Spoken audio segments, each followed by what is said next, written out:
So this is a pretty simple project. So all you'll need is the strand for the bargain bead box for the month of December. It's pretty much 18 inches in length, so it's great for a lot of sizes. You can make it 16 inches if you prefer. I'm gonna keep it at about 18, and then the spacer beads and the clasps are gonna add a little bit of length. For the clasp, I'm using actually a magnetic clasp with rhinestones. This is not included in the box, but I just have some and I wanted to use them. Then I have my stringing wire. I suggest you use a 49 strand from Beadalon. It's high quality and it's very flexible, so it just kind of drapes and it's not stiff. Now, if you want a stiffer necklace, you can use maybe like a 7 strand or maybe a 19 strand. And then we have crimp covers. I don't know if I'm going to use these. Sometimes I do, sometimes I don't. I like to use wire guards. They're not necessary, but I do believe that they help with wear and tear at the back of the necklace. Then you can either use flat nose pliers for your crimp beads, but I like to use, or crimp tubes if you have them. This is actually better for tubes, but I like to use instead the Beadalon crimper. So it's one of these tools over here. I don't believe you need anything else because we're not using any wire. So let's just go ahead and let's just get started.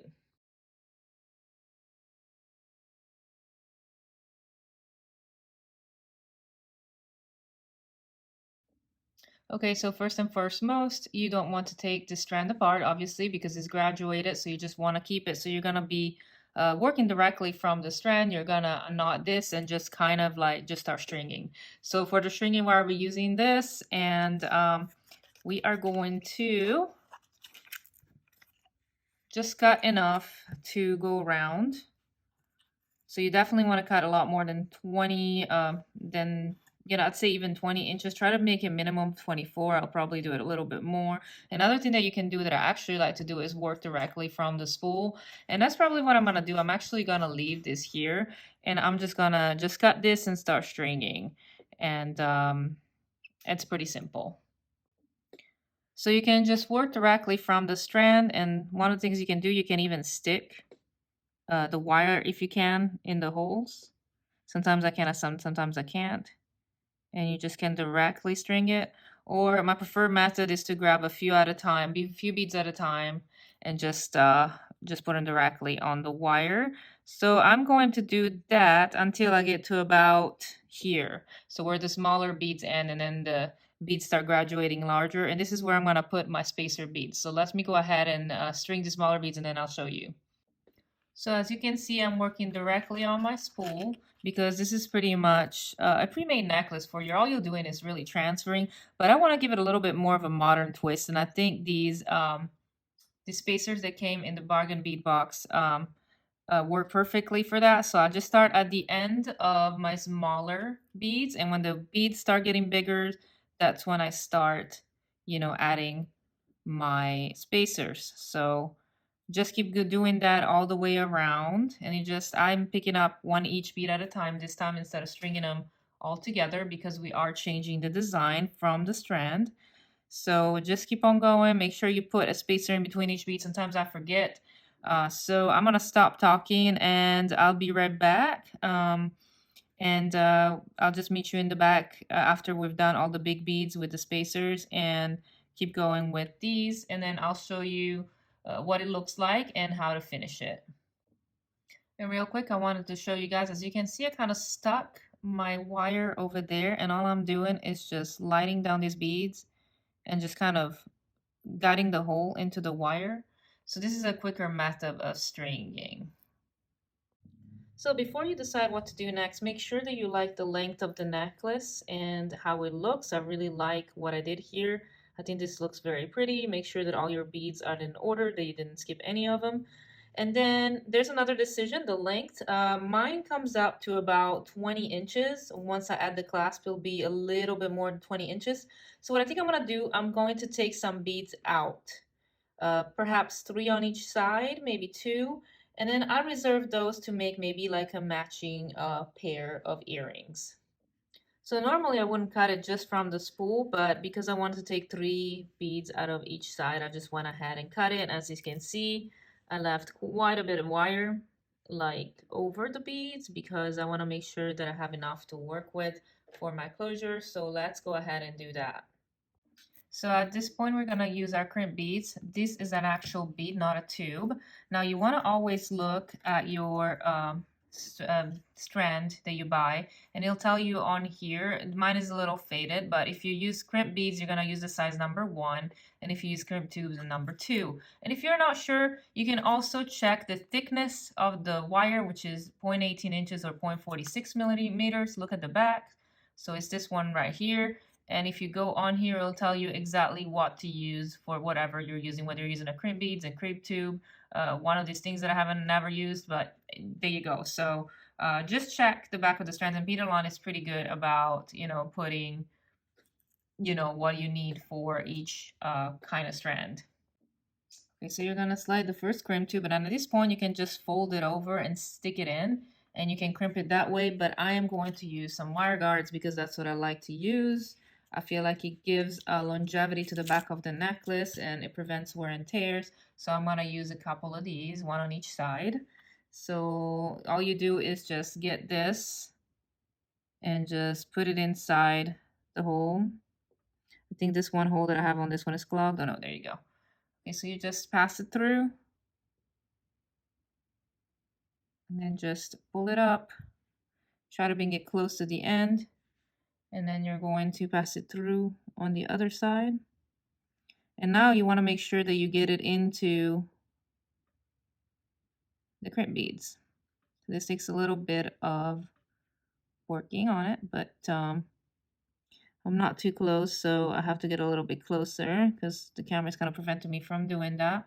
But you can also do that. I mean, this side, it doesn't matter that much because, you have plenty of wire, and on the other side as well. You want to make sure that these two don't cross, so just want to make sure that they are not crossed. So this is not crossed like that, and you want to keep them kind of separated. But okay, let me just kind of play with this and then I'll show you what to do next. Okay, so I'm keeping my wires, making sure that they're not crossed. And next what I'm going to do, I'm going to take my crimp bead, my crimper, and you're going to go in that notch right there that has like a little tooth. Like this notch right there. And you're going to make sure that that notch is kind of in the middle of the bead. Actually, you want to do, well, it doesn't matter on this necklace which one is the front or the back because it's the same. But you're just going to get there and then you're going to crimp. And that's going to make sort of like a dent in the back.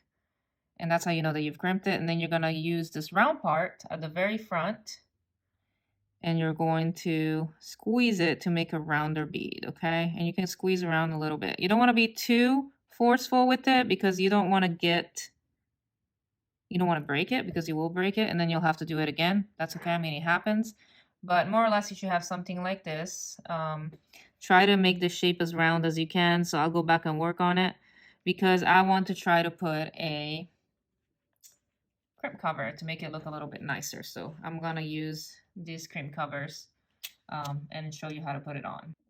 So I got my crimp cover and I usually put it on this notch at the end of the crimper. And then I slide it on there as fast as I can. And then I just slowly just press it.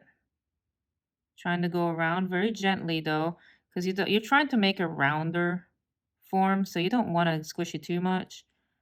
But and then you go back and just kind of go on the other side and just kind of squish it until you have something that is completely closed and pretty round. Like this. So that's how you do a crimp cover. And then you can slide your beads. You can keep like a little bit of this, maybe not as long. You can snap it off a little bit. But I do like to keep a little bit of the thread, the stringing, and just slide beads inside. And if they're big enough, they should slide fine. So just kind of wiggle it in there. And I think that just gives more security to the necklace. So you're going to slide all your beads around and then you can go and pick it up and probably slide it up. If there's still more, you can either cut it or keep, put in. You don't want to put too long, but you want to have enough. So just push it down. And then you're going to do the other side the same way. But you want to make sure that, let me just zoom out a little bit. You want to make sure that the necklace, it doesn't have any spacing in between the beads when you crimp on this side. But you also don't want it so tight that it just gets, you know, too bunched up. So you want to give it just a little bit of slack, just a little bit. So I'm going to do the same here. So I'm going to go ahead and put on one of these. I'm going to go ahead and put on my wire guard, and then make sure that you leave just enough space, enough slack to use the crimp cover. Now, one thing that I forgot to mention is that you can also take the clasp and slide it in before you close. So you can have it like this. I prefer to use jump rings to connect my necklace to the clasp. No, even if I use wire guards, because I feel like it gives a little bit more movement and more freedom. But that's just personal preference. If you want to, you can just string, you know, what we did before. Like just go ahead and put on your wire guards on there. And then after you put on your wire guards, you can go ahead and string your clasp like this before you pass your, you know, your you put your string back into the crimp bead or tube. But I'm not gonna go do it this way. I'm just gonna use a jump ring because I prefer that method. It's a lot easier, so you don't have to fuss with this because it gets a little bit complicated sometimes, in my opinion. So, but it's up to you. It's your design aesthetic, so you decide. Okay, as you can see, I went ahead and passed this through my crimp bead, and I went through 3 beads, and now I'm just going to tighten a little more because I don't want too much space, but I also want enough slack for, you know, the beads to move a little bit. So keep straightening it out because you're going to have to do that, and keep pulling and straightening out. And then also, if you want to squish these a little bit, it helps a little bit. So just going to keep working until I'm happy. Until I got the length that I want and the slack that I want. So just gonna keep on working on it. Okay, so I think that's enough slack for me. It's got just a little bit of space, as you see over there, because we also have to put our crimp cover. So at this point, you're gonna do the same thing. So you're gonna get your notch. You're gonna find your little notch like we did before, where the little tooth is, and put it in the middle of the crimp bead. And squeeze, but not too horribly hard to where you break it. And then you're going to put in the first notch, and then you're going to squeeze again so that you have a nice crimp. You could even leave it like that if you want to. I just prefer to put crimp covers on top because it looks more finished. And so we're going to do the same thing. We're going to put it in that notch right there, and then we're going to work on sliding it in. And sometimes you might have to just kind of do it with your fingers. So let me mess with it for a little bit and I'll come back. Okay, so I went ahead and added this just like we did before. This one still has a little bit of opening, so you can keep messing with it if you want. I'm not too worried about it. I think it's pretty good. But yeah, just keep squishing it and shaping it until you feel like it's more of a round. You don't want to misshapen it either too much. So, but yeah, this to me feels like a little bit more finished.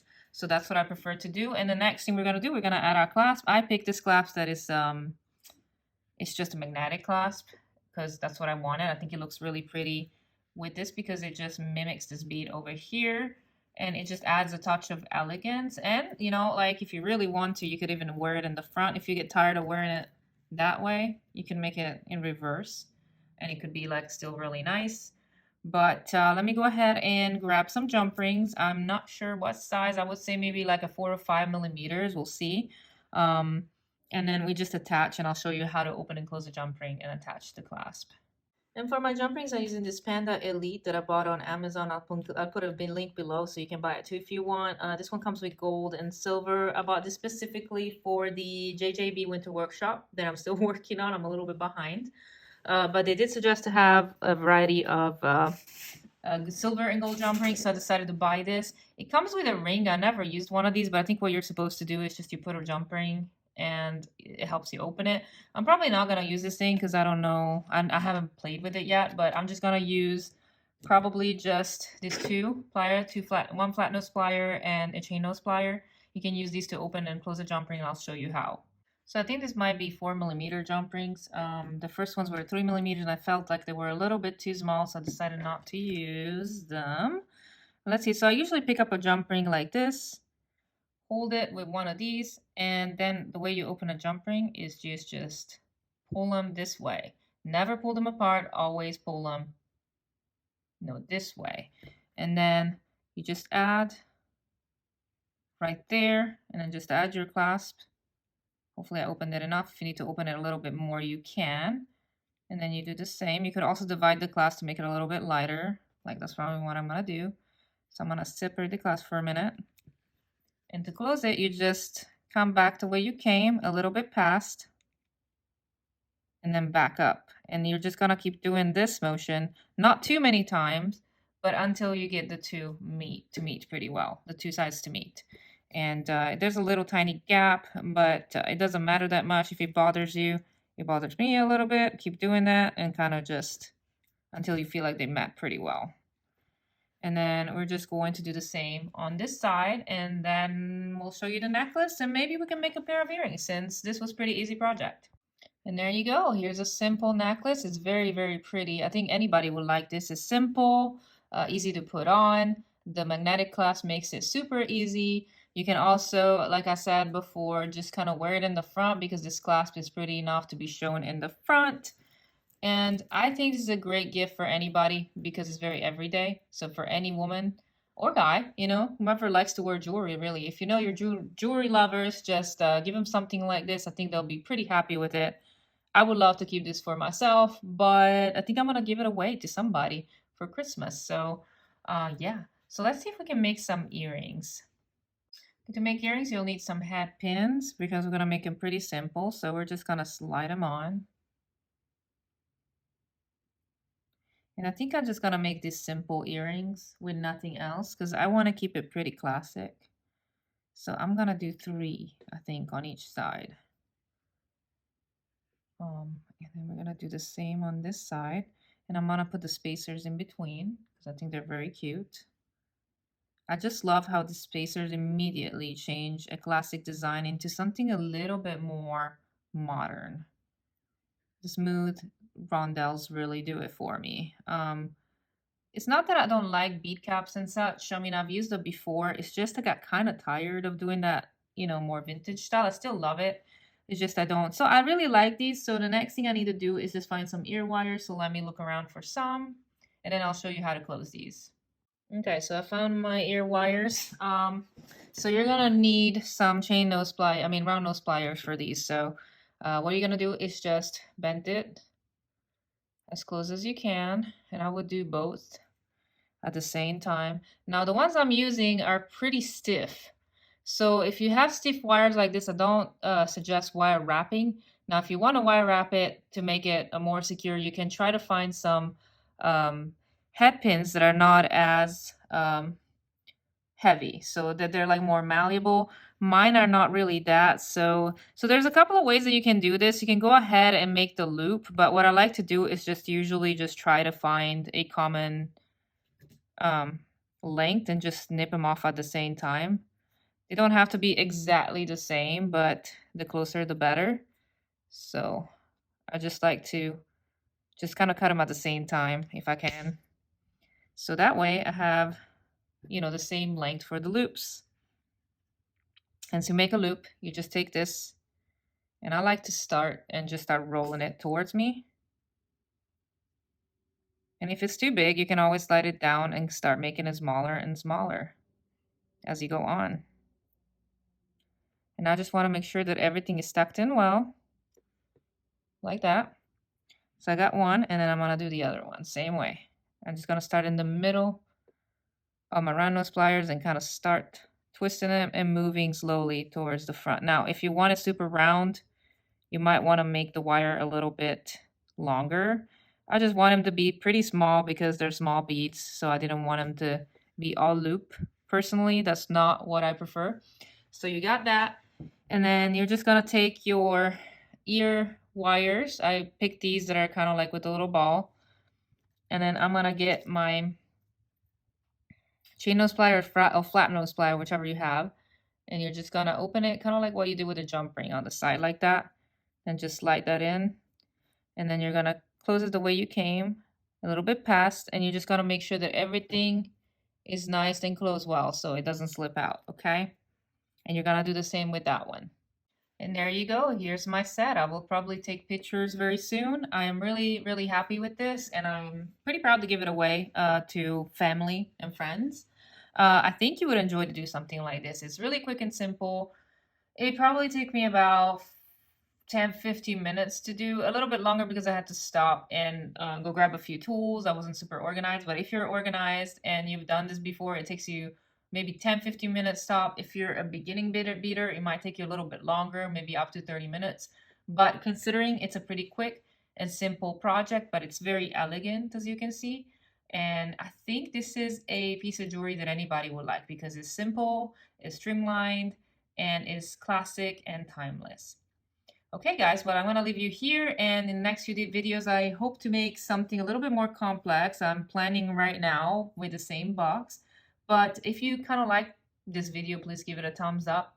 If you didn't, I don't know, give it a thumbs down if you want to. Maybe explain to me why you didn't like it. I would like to hear in the comment below because I don't understand dislikes without comments. I would like to give some feedback. If you don't like a video, please let me know why so I can improve. But otherwise, I'll see you next time, and subscribe if you want to see more of this kind of content. And I hope you're having a great holiday season and that you can be with your loved ones as much as you can. Okay, guys, bye.